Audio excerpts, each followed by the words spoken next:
दुनिया की सबसे बड़ी सुपर पावर जिसके हथियारों के जखीरे से पूरी दुनिया खौफ खाती है। लेकिन क्या हो अगर उस महाशक्ति के पास सबसे मारक और आधुनिक हथियार खत्म होने की कगार पर पहुंच जाए। पिछले 5 महीनों से अमेरिका और ईरान के बीच चल रहे युद्ध ने एक ऐसी स्थिति पैदा कर दी है जिसकी कल्पना शायद पेंटागन ने कभी की ही नहीं होगी। देखिए, एक चौंकाने वाली रिपोर्ट सामने आई है। इसके मुताबिक इस युद्ध में अमेरिका ने अपनी सबसे अहम और एडवांस मिसाइलों का लगभग पूरा ही स्टॉक खत्म कर दिया है। आज के इस वीडियो में हम समझेंगे कि कैसे ईरान युद्ध ने अमेरिकी मिसाइल गोदामों को खाली करने का काम कर दिया, क्यों एटएसएमएस और पैट्रियट जैसी मिसाइलों का कम होना और अमेरिका के लिए एक रेड अलर्ट ये साबित होने जा रहा है, और अगर ऐसे में चीन या रूस ने कोई चाल चल दी तो अमेरिका आखिर क्या करेगा, क्या कदम उठाएगा। वीडियो को अंत जरूर देखिएगा क्योंकि असली कहानी इन आंकड़ों के पीछे ही छिपी हुई है। नमस्कार, आपके साथ मैं पल्लवी रविंद्र सिंह। देखिए, जब बात बिना अपने सैनिकों को खतरे में डाले दुश्मन को सैकड़ों किलोमीटर दूर से तबाह करने की आती है तो अमेरिका 2 हथियारों पर सबसे ज़्यादा भरोसा करता है। वो कौन से हैं? आर्मी टैक्टिकल मिसाइल सिस्टम और इसके साथ प्रिसिशन स्ट्राइक मिसाइल। अब सूत्र ये कह रहे हैं कि इन दोनों लंबी दूरी की मिसाइलों का स्टॉक लगभग अब खत्म होने के कगार पर है। लेकिन इतनी खास मिसाइलें क्यों हैं? सबसे पहले तो हम ATACMS को समझते हैं। इसकी रेंज दरअसल 300 किलोमीटर तक मानी जाती है। यूक्रेन ने इसका इस्तेमाल रूस के अंदर तबाही मचाने के लिए किया था। अब बात करेंगे PRSM की। यह देखिए नई जनरेशन की मिसाइल है जिसकी रेंज 400 से 500 किलोमीटर मानी जाती है। यह अभी नया सिस्टम है और इसलिए इसका स्टॉक जैसे ही कम था और अब यह पूरी तरीके से दबाव में आ चुका है। आप सोचिए, अगर ज़मीन से ज़मीन पर वार करने वाली यही ब्रह्मास्त्र मिसाइलें खत्म होने के कगार पर पहुंच जाए तो सेना की आक्रामक ताकत कितनी ज़्यादा कम हो जाएगी। अगर आपको लग रहा है कि बात सिर्फ हमला करने वाली मिसाइलों की है तो आप गलत हैं। अमेरिका की रक्षा करने वाले डिफेंस सिस्टम का भी बुरा हाल हो चुका है। Think tank CSIS centre for strategic and international studies के एनालिसिस के चौंकाने वाले आंकड़े सामने आए हैं। और ये आंकड़े क्या कहते हैं, मैं आपको 1 to 1 समझाऊंगी। देखिए, पहला पॉइंट, पैट्रियट की बात कर लेते हैं। दुनिया का सबसे मशहूर एयर डिफेंस इंटरसेप्टर। युद्ध से पहले अमेरिका के पास 2200 पैट्रियट मिसाइलें थी, लेकिन अब इसका लगभग 65% स्टॉक खत्म हो चुका है। दूसरे नंबर पर आता है थाट, यानी बैलिस्टिक मिसाइलों को रोकने वाला ये सिस्टम लगभग 38% खाली होने की कगार पर पहुंच चुका है। तीसरा पॉइंट, टॉमहोक क्रूज मिसाइलें। अमेरिकी नौसेना की रीढ़ माने जाने वाले इस मिसाइल का आधा ग्लोबल स्टॉक हवा में अब तो पूरी तरीके से उड़ चुका है। हालात तो इतने ज़्यादा गंभीर हो चुके हैं कि अमेरिकी सेंट्रल कमांड यानी सेंटकॉम को अपने मिसाइल भंडार की कमी पूरी करने के लिए दुनिया के दूसरे हिस्सों में रखे अमेरिकी कमांड से हथियार उधार मांगने पड़ रहे हैं। राष्ट्रपति डोनाल्ड ट्रंप ने फरवरी में इस युद्ध की शुरुआत की थी। उम्मीद थी कि अमेरिका ताकत के आगे ईरान कुछ ही हफ्तों में घुटने टेक देगा, लेकिन 5 महीने बाद भी युद्ध लगातार जारी है।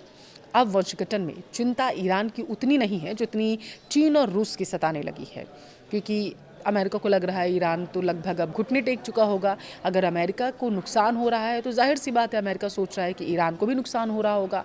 लेकिन इस दरमियान जो रिपोर्ट्स में दावा किया जा रहा है कि अमेरिका के पास स्टॉक खत्म हो रहा है, तो अगर इस दरमियान रूस और चीन कोई कदम उठा लेते हैं तो अमेरिका की टेंशन बढ़ जाएगी। अगर अमेरिका की पैट्रियट और ATACMS खत्म होते हैं तो यूक्रेन को मिलने वाली मदद पूरी तरीके से रुक जाएगी। और सबसे डर तो इस बात का है कि इंडो पैसिफिक रीजन, अगर चीन ने ताइवान पर हमला कर दिया या फिर इंडो पैसिफिक में कोई बड़ा संकट आ गया तो अमेरिका के पास लड़ने के लिए हथियार नहीं होंगे, जैसे रिपोर्ट्स में दावा किया जा रहा। अब देखिए, एक्सपर्ट्स इसे अमेरिका के लिए एक टेम्परेरी वीकनेस यानी कि अस्थायी कमजोरी मान रहे हैं। अब आप सोच रहे होंगे कि अमेरिका तो हथियारों का सबसे बड़ा सौदागर माना जाता है, वो खुद दूसरे देशों को हथियार देता है कि जाओ युद्ध करो जा करके, सामने भले ही नहीं आता है। हमने देखा यूक्रेन हो गया, चाहे अन्य देश हो गए, हर जगह से ऐसी तस्वीरें हमने देखी हैं। और वो मिसाइलें क्यों नहीं बना लेता? अब जवाब है वक्त, यानी डिफेंस एक्सपर्ट मार्क कैंशियन के मुताबिक जो स्टॉक खत्म हुआ उसे वापस भरने में कम से कम 3 साल का समय लग सकता है। देखिए, मौजूदा प्रोडक्शन रेट की बात करें तो अमेरिका हर महीने सिर्फ 20 पैट्रियट मिसाइलें और 15 टॉमहॉक मिसाइलें ही बना पा रहा है। हालांकि रेथियन और लॉकहीड मार्टिन जैसी कंपनियां प्रोडक्शन बढ़ाने की कोशिश जरूर कर रही हैं, लेकिन इसमें सालों का समय लग सकता है।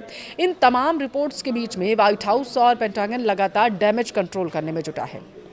राष्ट्रपति ट्रंप का दावा है कि अमेरिका के पास आज भी दुनिया में सबसे ज़्यादा हथियार, गोला बारूद है। ये सिर्फ दावा है, रिपोर्ट्स तो कुछ और कह रही हैं, क्योंकि हम रिपोर्ट्स पर भी गौर करेंगे। हो सकता है डोनाल्ड ट्रंप अपने बड़बोले बयान जिसके लिए जाने जाते एक बार फिर से वही बयान दे रहे हैं। देखिए, पेंटागन के प्रवक्ता शॉन पार्नेल ने भी भरोसा दिलाया है इस बीच कि अमेरिकी सेना किसी भी समय किसी भी संकट का सामना करने के लिए पूरी तरीके से तैयार है और मिसाइलों का उत्पादन रिकॉर्ड स्तर पर पहुंच रहा है। लेकिन रक्षा विशेषज्ञों की राय पूरी तरीके से स्पष्ट है। अगर ईरान जैसे देश के साथ 5 महीने के युद्ध में अमेरिका का आधा स्टॉक खत्म हो सकता है, तो आप सोच कर देखिए जरा। अगर कल को चीन जैसी महाशक्ति के साथ लंबा युद्ध छिड़ गया तो अमेरिका का क्या होगा? सवाल ये भी उठ रहा है कि क्या अमेरिका सच में हथियारों की कमी से जूझ रहा है या ये सिर्फ एक रणनीति का हिस्सा है अमेरिका की, कि सामने वाले को ये दिखा देना कि हमारे पास हथियार कम हैं, हम थोड़ा मुफलिसी की ज़िंदगी जीने लगे हैं। और इस सब के दरमियान वो कर बैठे जिसका बयान आपको याद होगा, डोनाल्ड ट्रंप ने कहा था कि युद्ध विराम तो कभी हुआ ही नहीं था, हमने तो बस एक कदम पीछे लिया था ईरान को पूरी तरीके से तबाह करने के लिए। उन्होंने कहा था कि ईरान इस लायक है ही नहीं कि उसके साथ युद्ध विराम किया जा सके। आपको याद होगा बयान। तो ये माना जा रहा है कि अमेरिका की रणनीति भी हो सकती है। और उस वक्त अमेरिका का साथ देने के लिए कौन कौन से देश खड़े होंगे अगर ऐसा होता है, अगर सच में अमेरिका के पास हथियार कम होते हैं तो कौन कौन से देश उसका साथ देंगे, ये भी हमें समझना ज़रूरी है, क्योंकि ये बेहद महत्वपूर्ण है। देखिए, 2025 और 2026 में अमेरिका और ईरान के बीच भीषण युद्ध ने पूरी दुनिया का नक्शा और जियो पॉलिटिक्स बदल कर रख दी। एक तरफ अमेरिका के ताबड़तोड़ हवाई हमले हमें देखने को मिले, तो दूसरी तरफ ईरान के मिसाइल और ड्रोन पलटवार हमें देखने को मिले। जब बात मिडिल ईस्ट की आती है तो अमेरिका कभी अकेला नहीं लड़ता है, ये बात आप ध्यान रखिएगा। इस युद्ध में अमेरिका ने एक मजबूत गठबंधन तैयार किया है। पहला तो इसमें इजराइल हो गया। देखिए, यह अमेरिका का सबसे प्रमुख और आक्रामक साथी माना जाता है। आपने देखा होगा, इजराइल से जैसे ही दुश्मनी छुड़ी ईरान की तो अमेरिका तुरंत कूद गया। और आज की डेट में ऐसा लग रहा है कि इजराइल तो पीछे है, मुख्य मुकाबला तो अमेरिका और ईरान के बीच में हो रहा है। जून 2025 और फरवरी 2026 में इजराइल ने ही सबसे पहले ईरान के न्यूक्लियर और मिलिट्री ठिकानों पर बड़े हमले किए थे। अब दूसरा इसका साथी ब्रिटेन हो गया। यूरोप से अमेरिका का सबसे बड़ा समर्थक ब्रिटेन है।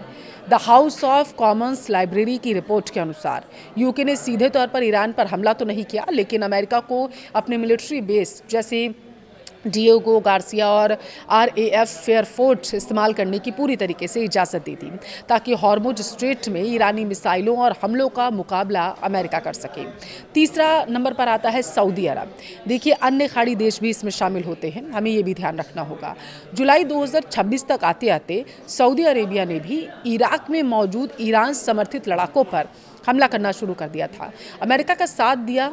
इसके अलावा UAE की बात करेंगे और कुवैत, ईरान उसके गुटों के खिलाफ जवाबी कार्रवाई करते हुए नजर आए थे।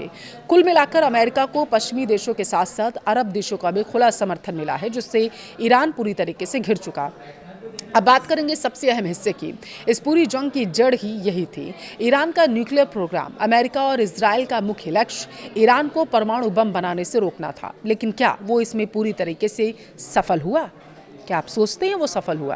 दरअसल जून 2025 में जब इंटरनेशनल एटॉमिक एनर्जी एजेंसी ने कहा कि ईरान ने नियमों का उल्लंघन किया है, तो अमेरिका और इजराइल ने मिलकर ईरान के नातांज, इस्फहान और इसके अलावा फोर्डो न्यूक्लियर साइट्स पर भारी बमबारी कर दी थी। जैसे वो ताक में बैठे हुए थे कि बस ईरान कोई गलती करो और हम उस पर बम बरसाना शुरू कर दें। न्यूक्लियर थ्रेट इनिशिएटिव यानी NTI के मुताबिक इन हमलों ने ईरान की यूरेनियम इनरिचमेंट क्षमता को भारी नुकसान पहुंचाया था। लेकिन क्या ईरान का न्यूक्लियर सपना हमेशा के लिए इसके साथ खत्म हो गया था? आप सोचते हैं ऐसा? ये सवाल आपके मन में कभी आया है? तो इसका जवाब है नहीं। अब ऐसा मैं क्यों कह रही हूँ वो समझिए। देखिए, the international institute for strategic studies की एक विस्तृत रिपोर्ट सामने आई थी, जिसमें कुछ चौंकाने वाले तथ्य सामने आए थे। पहला तथ्य क्या था? 400 किलो यूरेनियम गायब। यानी हमलों से ठीक पहले ईरान ने अपने करीब 400 किलोग्राम 60% एनरिच्ड यूरेनियम को कहीं सुरक्षित जगह पर शिफ्ट कर दिया था, और यही ईरान की सबसे बड़ी ताकत माना जा रहा है। यह इतना यूरेनियम है जिससे और ज़्यादा एनरिचमेंट के बाद कुछ ही हफ्तों में कई परमाणु बम बनाए जा सकते हैं, और इसी बात का डर अमेरिका को है। दूसरा पॉइंट है सुरक्षित खदानें। ईरान के पास 14 यूरेनियम खदानें हैं जिन पर अमेरिका या इजराइल का कोई भी बम नहीं गिरा है। ये रिपोर्ट में दावा किया गया था। यानी कच्चा माल आज भी मौजूद है और सुरक्षित है ईरान के पास। ये भी टेंशन की बात है। तीसरा है तकनीकी ज्ञान। देखिए सबसे बड़ी बात, आप बिल्डिंग्स गिरा सकते हैं लेकिन वैज्ञानिकों के दिमाग से फॉर्मूला तो नहीं मिटा सकते।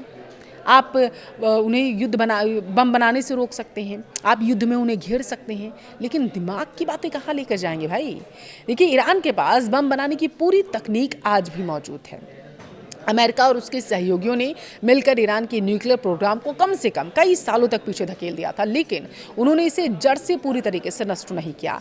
अगर ईरान ने ठान लिया कि उसे छुपकर परमाणु बम बनाना ही है तो उसके पास अभी भी रॉ मटेरियल है और तकनीकी क्षमता भी बची हुई है, वैज्ञानिक है भाई उसके पास, वो बना लेगा। अब देखिए दूसरी तरफ आता है ग्लोबल कॉन्फ्लिक्ट ट्रैकर के अनुसार ईरान के अंदर भी भारी आर्थिक संकट और सरकार विरोधी प्रदर्शन देखने को मिले। ऐसे में देखना ये भी दिलचस्प होगा कि क्या ईरानी सरकार फिर से न्यूक्लियर बम की तरफ भागेगी या फिर अंतर्राष्ट्रीय दबाव में आकर कोई नया शांति समझौता करती हुई नजर आएगी, साइन कर देगी कुछ। देखिए जियोपॉलिटिक्स की दुनिया बहुत ही तेजी से बदल रही है।